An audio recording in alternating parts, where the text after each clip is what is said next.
Всем привет! Меня зовут Роман, и вы на моем канале.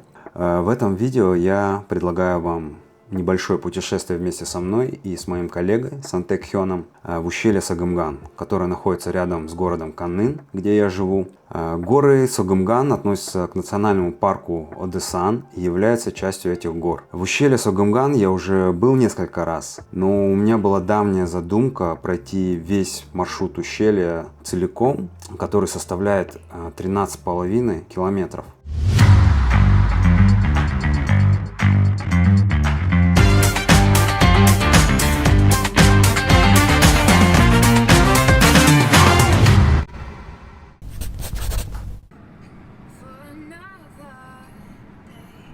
По плану мы с Хёном решили поехать на двух машинах до нижней парковки у входа в ущелье Согымган. Оставив там машину Хёна, мы сели на мою машину и доехали до верхней парковки, которая находится на перевале Чингоге. И уже оттуда мы пешком должны были спуститься по ущелью к машине Хёна, а затем вернуться на ней к верхней парковке за моей машиной.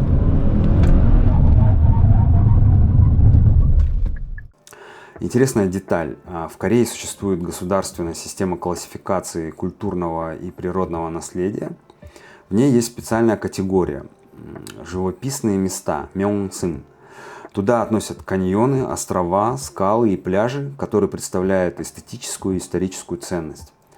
Когда в 1970 году эту систему только создали и начали формировать список, долина Согымган официально присвоили порядковый номер 1. По сути, Согымган – это официальное первое чудо природы Южной Кореи, с которой начался подсчет всех остальных красот страны.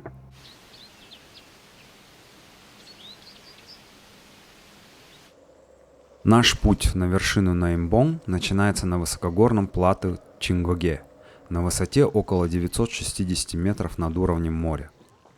Пока поднимаемся. Здесь яркого солнца нету. В основном под тенью деревьев идешь. Туристов тоже хватает. Целый автобус приехал. Тоже, получается, в группе идем. Хён говорит, ты пока видео снимаешь, смотри под ноги, потому что здесь опасно, горы же. Йоги пён-пён. Дорожка узкая. Я так думаю, все люди здесь незнакомые, но все четко идут гуськом. Спереди человек 15, я думаю. Это, по-моему, все люди, которые на автобусе приехали.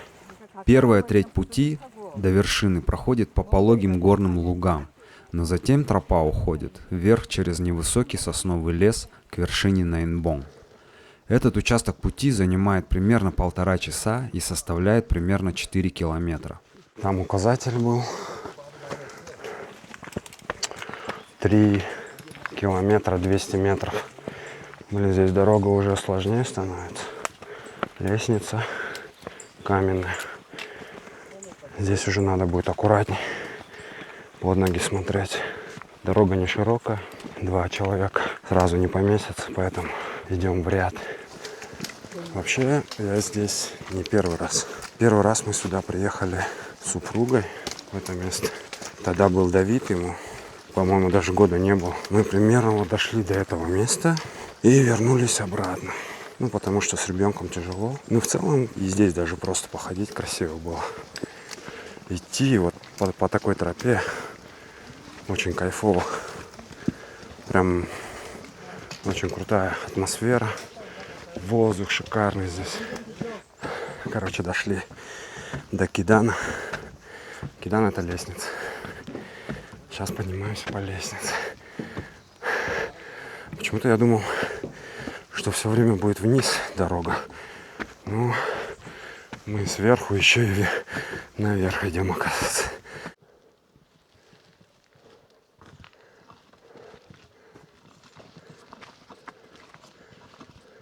Имя Согымган переводится как «Малый Кымгансан». Сам Кымгансан, или по-русски Алмазные горы, сейчас находится на территории Северной Кореи, и южнокорейцы не могут туда попасть.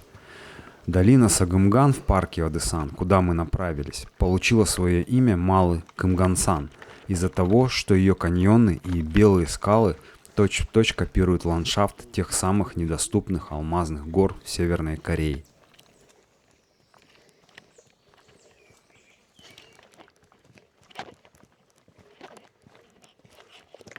Так, мы сейчас пойдем на Инбон, туда.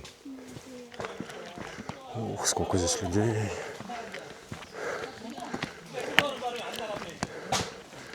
Ой, что здесь? Ага, пикник устроили.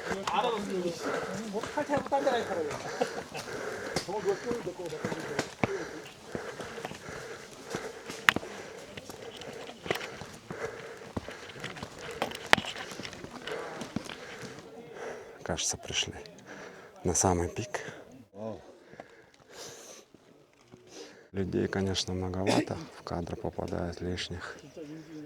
Но вид тут просто обалденный.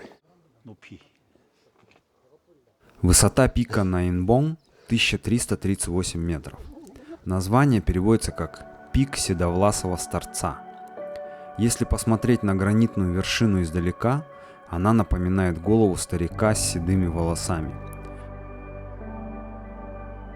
С вершины открывается великолепный панорамный обзор на 360 градусов.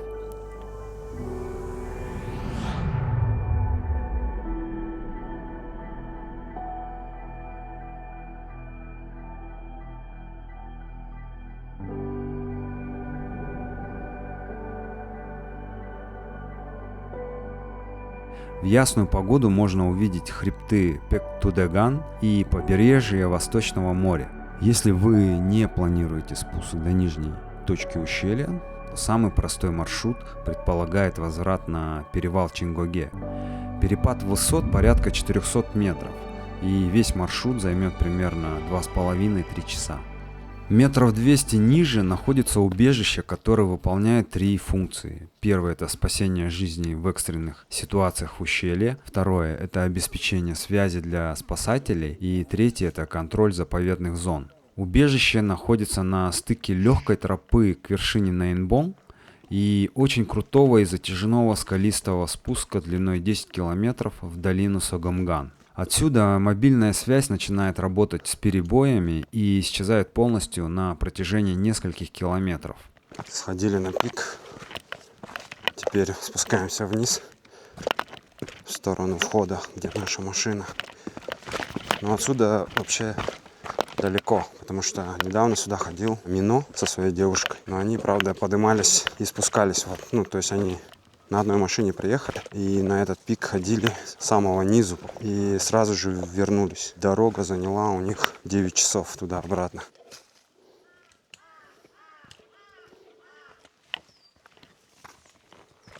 만물상 바위 있어. 아, 바위가 바위 있어요? 거기까지 전화가 안 돼.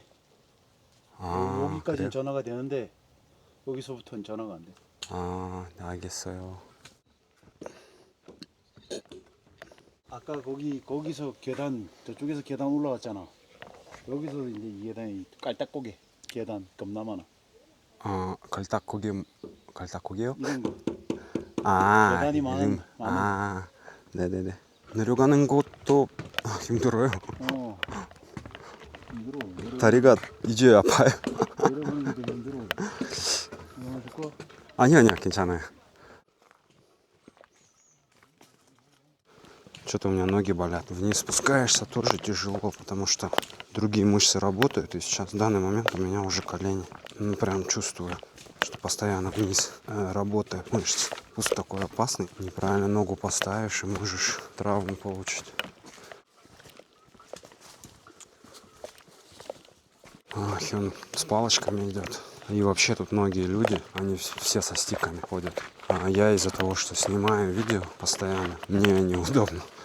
Одна рука постоянно с камерой. И что-то тащить еще прям, не очень удобно. А так, наверное, со стиками удобнее. Я, по крайней мере, пока не чувствую. То есть я могу равновесие держать ногами просто. В принципе, мне нормально. Еще ни разу не пробовал со стиками ходить. Постоянно с камерами. 다리가 아파요. 물소리 들린다. 물소리. 네. 물소리 들리지? 복보요? 물소리. 저쪽에 물소리 들려. 거기 왔어요. 아줌마들 겁나 잘 내려가. 네. 일 많아요. 산은 힘들어. 산은 올라가고 내려가고 힘들어. 그런데 또 이 산이 주는 게 있지. 사람한테. 선물. 공기도 좋고. 저는 힘든 게 상관없어요. 그냥 마음에 들어요. 등산을 좋아해요. Да, прикольное место. Вообще очень атмосферно. Звук воды еще от речки. Прям шикарно.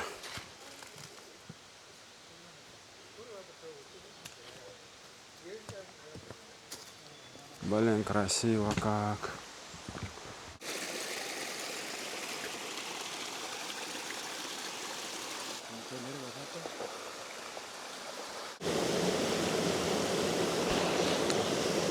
아주 아름다워요.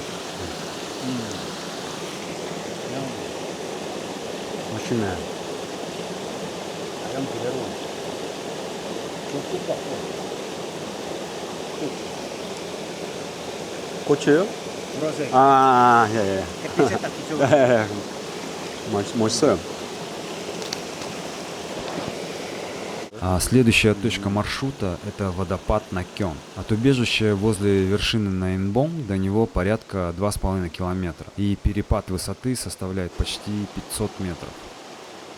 Этот отрезок занимает примерно 1,5 часа. Подходя к водопаду, становится очень живописно, и шум воды от речки создает шикарную атмосферу.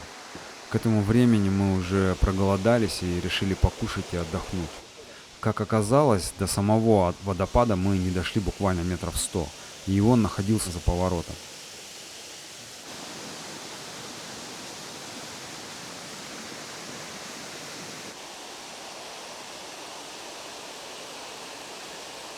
Тень с деревьями вокруг, она создает чувство, как будто здесь очень уютно, что ли, находиться среди деревьев, рядом с речкой. Прям ощущения очень приятные. Ради таких ощущений, наверное, я готов ходить куда угодно. Просто бы взял палатку сюда, пришел бы и на пару дней бы поселился здесь. Самое главное, что он находится здесь, рядом с Канныном. И до сюда добраться, прям вообще ничего не стоит. Сегодня у нас воскресенье. Мы просто с утра выехали, 40 минут потратили на дорогу. И вот сейчас идем, спускаемся.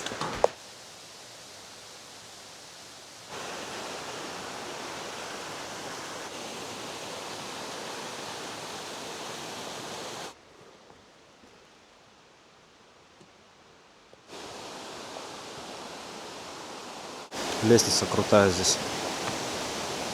Следующие 3 километра спуска до скалы Пэгунде мне понравились меньше всего.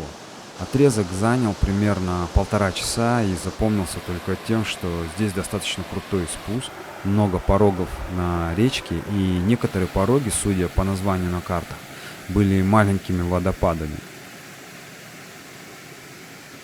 Хотя, когда я их проходил, даже не понял, какой из них имеет название Кванпокпо, а какой Сампокпо. На картах указаны именно вот эти водопады.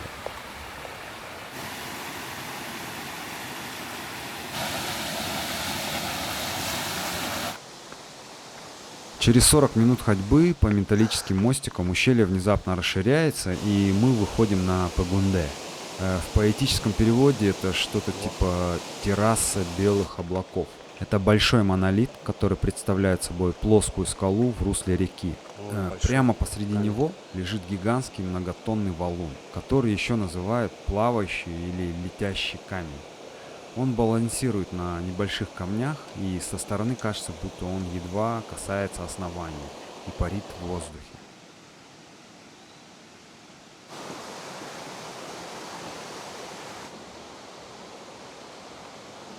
Блин, эти места, кажется, в прошлый раз мы доходили до сюда, не помню. Первый раз мы с Хёном в Сагамгане были осенью 2023 года, во время периода осенней листвы. Вода какая чистая. 여기까지만 왔었어. 예, 왔었어요. Мы приехали на одной машине и поднимались с нижней парковки. В тот раз мы дошли до скалы Пагунде, после чего повернули обратно и пошли к машине. Тогда это заняло примерно 4 часа. В полукилометре ниже от Пагунде находится самый известный и живописный скальный массив в ущелье Согомган.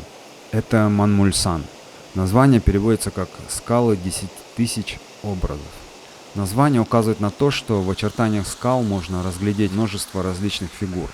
Это протяженный участок ущелья, где гигантские гранитные утесы, подвергавшиеся выветриванию миллионы лет, образовали причудливые ступенчатые формы, вертикальные столбы и глубокие расселины. Здесь есть свои знаменитые объекты. Например, самый известный — это скала Парус и скала Улитка. Каждая вершина массива имеет индивидуальную форму, напоминающую силуэты людей, птиц или мифических животных. Это одна из самых зрелищных частей всего пешего маршрута. 여기는 진짜 멋있어. 멋있어요. Спускаясь к самой красивой и запоминающейся части Согомгана, водопадом Курён, мы проходим мимо так называемого пруда фей или Сонньотанг. Купаться здесь нельзя, так как это национальный парк, но вода здесь кристально прозрачная и чистая.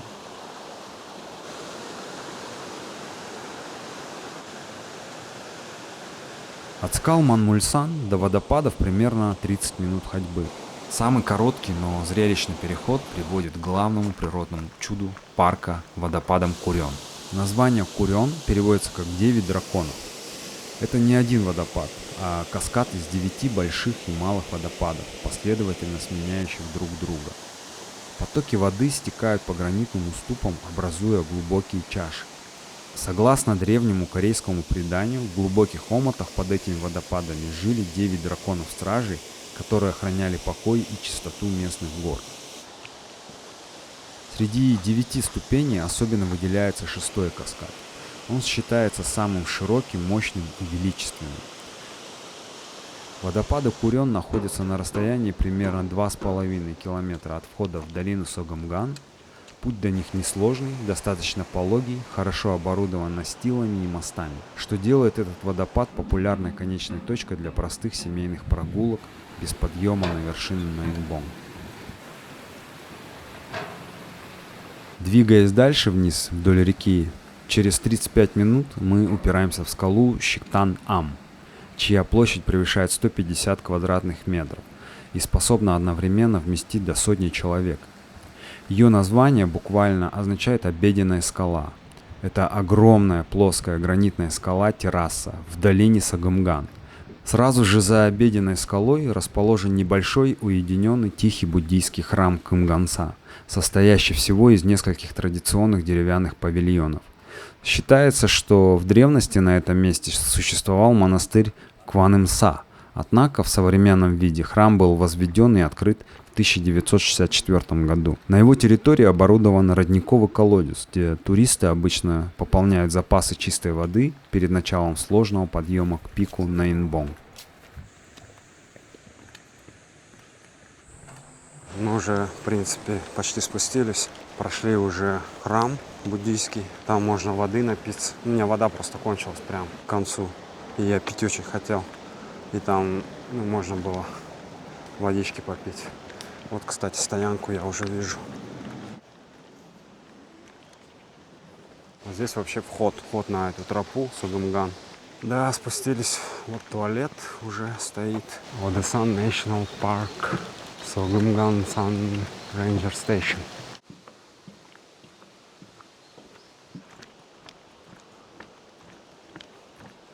Утром мы, кстати, вот сюда заезжали. Из-за того, что здесь мы не можем поставить машину, вернулись. На нижнюю стоянку поставили. А так вообще думали поставить машины здесь, чтобы здесь сел и сразу уехал. И он говорит, скорее всего, они закрыли эту стоянку, потому что люди здесь стараются машины ставить. А там внизу много разных магазинов и кафе.